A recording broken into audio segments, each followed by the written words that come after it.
So I saw a statistic that said the average American spends 4 hours of their day exhausted, fatigued.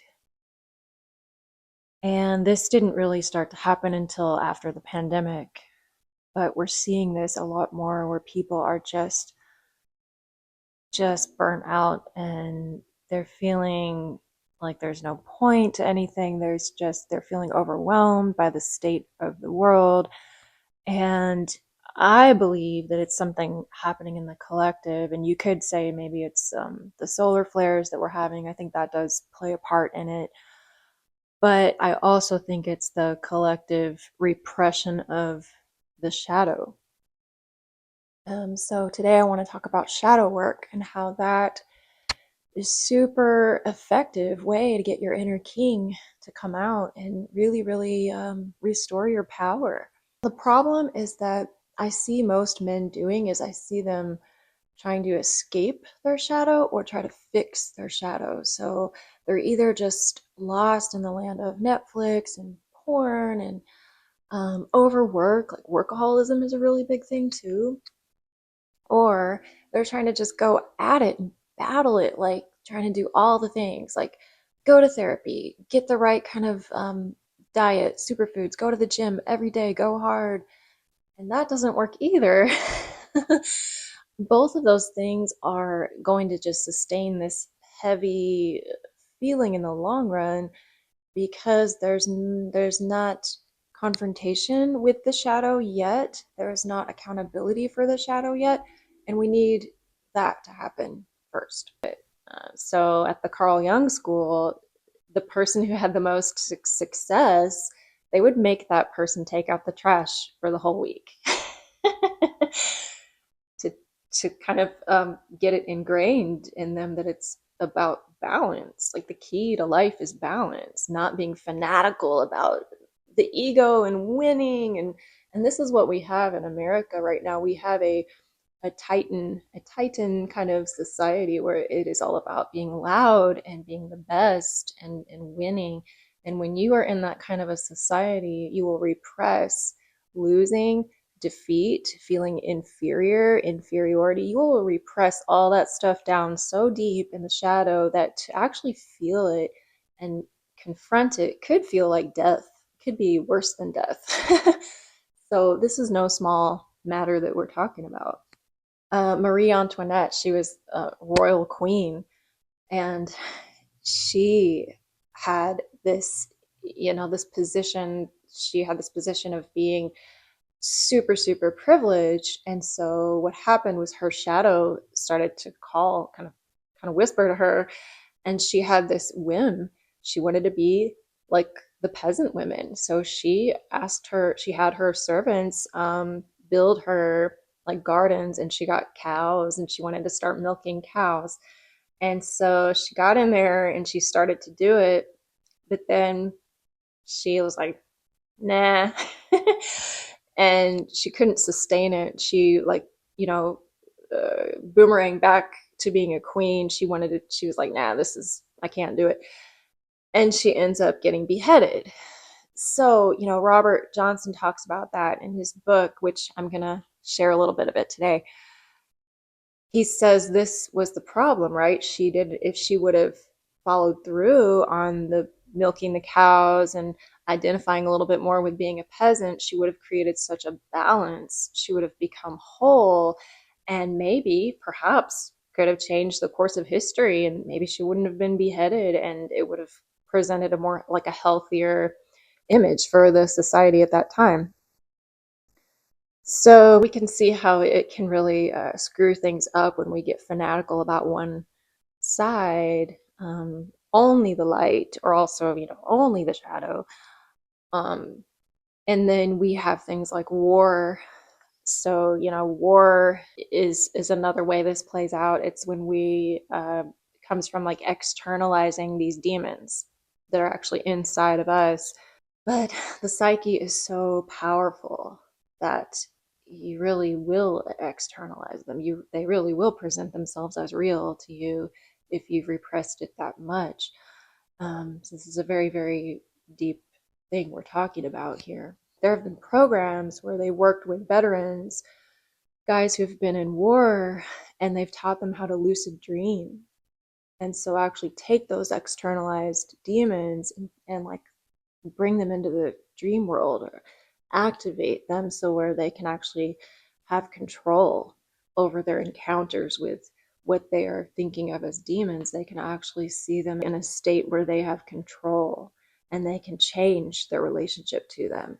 So it's created tremendous amount of healing. So let's dive into this shadow work.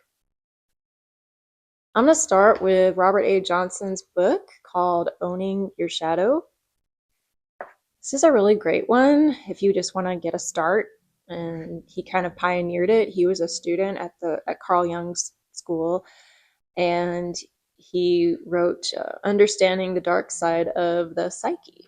All right, so let's start with his definition. The ego is what we are and know about consciously. The shadow is the part of us we fail to see or know.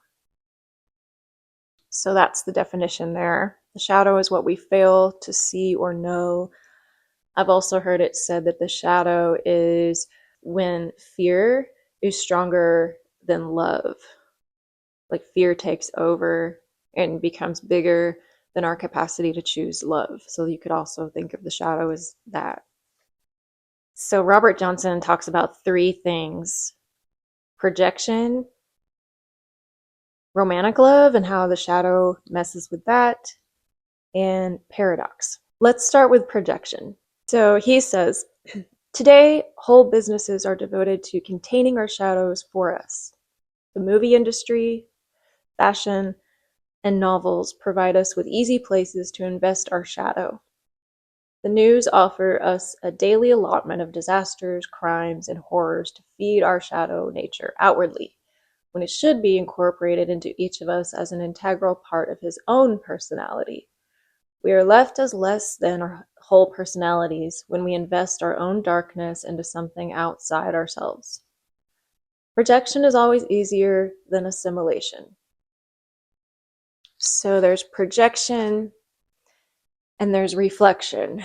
And what most of us are doing are projecting our stuff onto other people or groups of people instead of reflecting on ourselves. And it's like projections are like they're hooks that you are so used to because you grew up with them with your parents or you experienced them in your life that it's just so easy to put it on somebody else. If you were taught as a kid that money is the root of all evil, that's going to be a hook.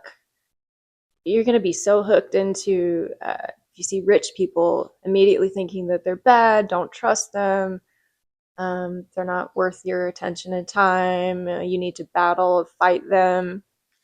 Those are all your own hooks based on your projection. And not to mention, since you're repressing that so deeply, you're not allowing yourself to enjoy money at all or charge for what you're worth or have the audacity to own anything that costs a large amount of money. So yeah, it's interesting.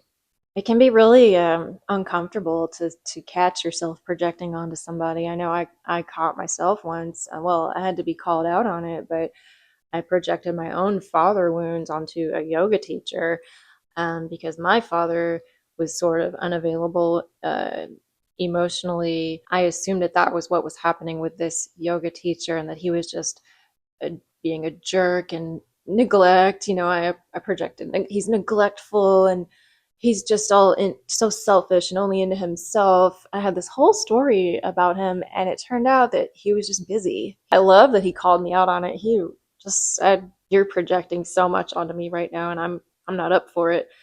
And it was really truthful of him, and it was helpful. So here's another example of projection. So say that you rejected somebody.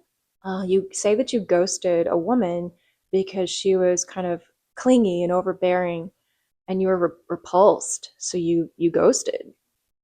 Now say that a woman ghosts you, and the hook is immediately, what are you going to do? You're going to project and put your own story onto the situation. So, oh God, she's rejecting me because I'm being too clingy, or she's repulsed by me. She's probably repulsed, can't stand being around me. And then you find out the truth was that she had an emergency and she just was in the hospital for 3 days. She absolutely loves you and still wants to hang out. So this is how projection works. It's just putting an image on something instead of seeing the reality of it. And the image is based on hooks from our childhood and our patterning and our trauma. So here's where Robert Johnson talks about love and the danger of projection in romantic love. He goes as far as to say that all romantic love is projection, and it's completely different than the action of love, which is a good thing. But falling in love is actually all projection. So here he says, though no one notices at the time, being in love obliterates the humanity of the beloved. One does a curious kind of insult to another by falling in love with him. For we are really looking at our own projection of God, not at the other person.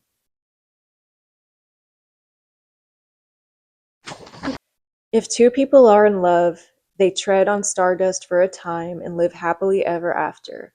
That is, so long as this experience of divinity has obliterated time for them.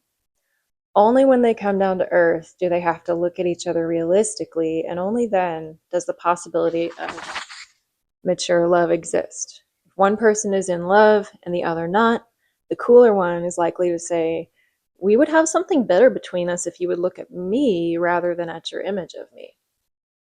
And so he mentions how being aware when you're in love or when you're involved in a relationship, if you can be aware of the shadow and talk about it together, it can be really healthy. So he mentions a case of a real couple who did this. He says, I recently heard about a couple who had the good sense to call upon the shadow in a pre-wedding ceremony. The night before their marriage, they held a ritual where they made their shadow vows. The groom said, I will give you an identity and make the world see you as an extension of myself. The bride replied, I will be compliant and sweet, but underneath I will have the real control. If anything goes wrong, I will take your money and your house. Then they drank champagne and laughed heartily at their foibles, knowing that in the course of their marriage, these shadow figures would inevitably come out. They were ahead of the game because they had recognized the shadow and unmasked it. And then the last thing that I loved that Robert Johnson talks about was paradox. A paradox is when you can hold two opposite truths at the same time without like making them battle each other. You're not in opposition. It's not causing you anxiety or to go crazy in your mind. He says, we cannot simply blot out one side of the balance, but we can change our way of looking at the problem. If we accept opposing elements and endure the collision of them in full consciousness, then we embrace the paradox. So, you can think of the woke movement versus traditional. You can see how those two pit each other against each other when really it's more of a matter of just saying, okay, some people on the planet are activists and have a certain ideology about wokeism, and they exist, and Christians and fundamentalists and traditionalists exist. And those two exist at the same time on the planet, and that's okay. It's a yes and instead of an either or. Another one I heard recently was polyamory versus monogamy. There's some people out there that are really trying to fight for like one or the other is right and the other one's wrong, and one's not healthy and one is, but it's really, again, that's just opposition, which is just going to cause so much turmoil in the human mind. It's better to just hold the paradox of those two things exist. There are monogamous people and there are polyamorous people, and they coexist. And if you're in a room with somebody who has the opposite view as you can hold the paradox in the room with them, and you can let them air out their truth and you can air out yours, and nobody has to feel threatened by it. This is the beauty of what Carl Jung and Robert Johnson were talking about with the shadow. When we start to own these fears and these paranoias and the way that we reject people if they don't match our views. When we air that stuff out, we're able to hold paradox more. And that's just so much healthier because it lets everybody be a whole person. Yeah. So, another really great resource for shadow work, if you want to dive in, is a book by Charlie Morley, and it's called Do the Shadow Work. Um, I just started working through it. It's kind of like a workbook. He gives you like exercises to do. One was about making lists. So you list out what he calls the dark shadow and the golden shadow. So we all have a dark shadow, which is all the bad stuff like your fears and your traumas. And then we have a golden shadow, which is the good things that we're scared to let out. So, say when you were a child, say that you like to dance and sing, but maybe you were dancing and singing in the grocery store, so your mom like shut you down and was like, "Don't ever do that. You can't do that in public." And so now you've repressed a part of you that felt natural to dance and sing in public. So that's part of your golden shadow, right? Because dancing and singing is beautiful, but it's beauty that you pushed down and you're repressing and you're not letting the world see it now. The second part about the Charlie Morley book that I love so far is he keeps bringing you back to awareness.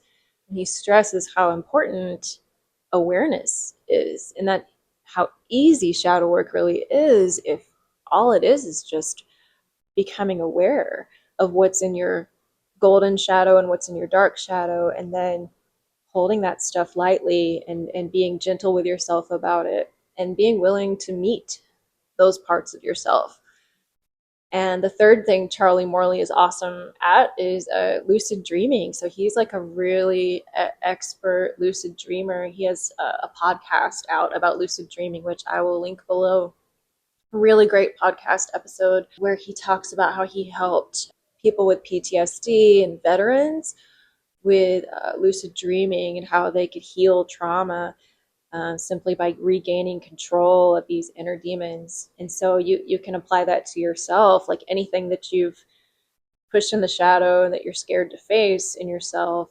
You can start to gently invite it into the dream world and start to host it like a guest, like you would invite somebody for tea.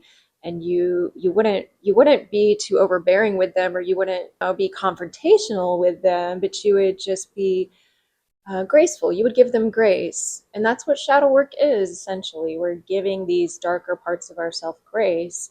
We're not indulging in them, we're not obsessing about them, but we are choosing to not repress them anymore. So we can be more whole and more healthy and have this kind of soul security, which gives you great freedom. The last way to dive into shadow work, if you want to, is tantra. And tantra was another path I explored. I still do.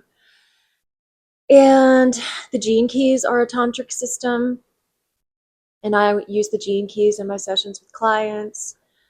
And the beautiful thing about tantra is what's really old. It dates back to like 1100 CE, and it contains knowledge about how you can bring the dark and the light to merge together in the heart. And tantric philosophy says that the heart is dark. They actually view it as a cave. They call it the cave of the heart. They even called her, some Tantra societies called her Kali, and they believed that she could devour anything that was the most terrifying, the most horrific, grotesque, violent thing you could imagine. You would give it to Kali, the dark cave of the feminine. She's the divine mother, and she could devour it. So any emotion that's troubling you, she can take it all, and she can just devour it. And you might say now we've interpreted this as the void of a black hole or something, but I think that they were onto something really wise, viewing the cosmos as love.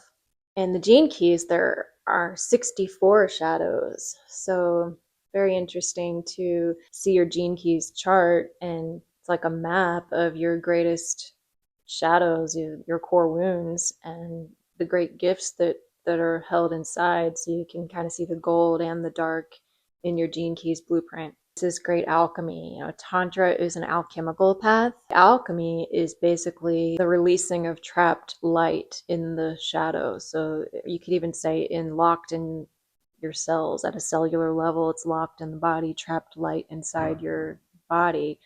And so Tantra is a system that has you turn toward those blocked places or the darker places and gradually expand. It's a path of expansion for the purpose of liberation and being more whole as a human. And when we're more whole, we can be more authentic and we can be way more free when we're here. And these are the benefits of shadow work, right? We can have more energy, we have more libido. When you see people that practice tantra as a lifestyle, oh my gosh, they have so much libido. Like they're they just look they have so much vitality and like youth to them because they're just constantly in touch with the alchemy of the body, and it's like a lifestyle for them to do shadow work and release the trapped light in their system and keep it moving. You can find the gold and let it out finally with shadow work, so that's energizing. It makes you feel better about yourself, and it makes you feel like you belong and you can accept yourself. And then you will have better relationships with the opposite sex if you do shadow work, because it's a tendency for the feminine and masculine to project. It's called the anima and the animus.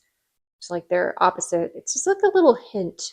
All women have a little hint of yang energy and all men have a little hint of yin energy, and so we will repress that and tend to project it onto the opposite sex if we have not discovered our own. Like if I haven't done the inner work and discovered my own, I don't love to say inner masculine, but it's the masculine aspect of the psyche. Being able to lead myself, being able to focus, being able to follow through, have structure and containment, give myself containment. Those are all masculine. And for the men, it would be have you done the inner work for the feminine part of your psyche, which again is, I think it's just 20%. I don't think this has to be 50-50, but have you looked at creativity? Have you looked at your emotional side, your feeling side? If we repress it, it's going to be wounded and it'll come out in wonky, weird ways. Like, you'll come out very moody or emotional dumping on the women you're dating. So the takeaway from this that I got was awareness. And I loved especially how Charlie Morley simplified it, shadow work, and said it's really, if you just can practice awareness, write down the things that you're embarrassed of or scared of in yourself, or the things about your childhood that were really shitty that you don't want to look at, and you can write them all down and you can really own and be accountable for them. And then you can also do that with your gold shadow. And then all you have to do is be aware. Just keep holding the steady awareness, and the healing will be revealed to you over time, because awareness is light, and light naturally has a way of reconfiguring things and bringing things to equilibrium and higher harmonics. That's just the way it works, the law of resonance. Yeah, that awareness piece is huge. And that's what I took away from shadow work so far. But what did you take away from this? I would be curious to know. So yeah, feel free to comment. Let me know what you take away from shadow work. And I think it's a great way to build soul security and, find out that the kingdom really is within. That's real power, and that's how you get your libido back and your energy back. And in this place we're in the collective right now, where people are very tired and exhausted, shadow work is amazing. So yeah, thank you. And if you'd like to work with me one-on-one on shadow work, that is a big part of Kingmaking and some of my other programs, so I will link that below too. Thank you.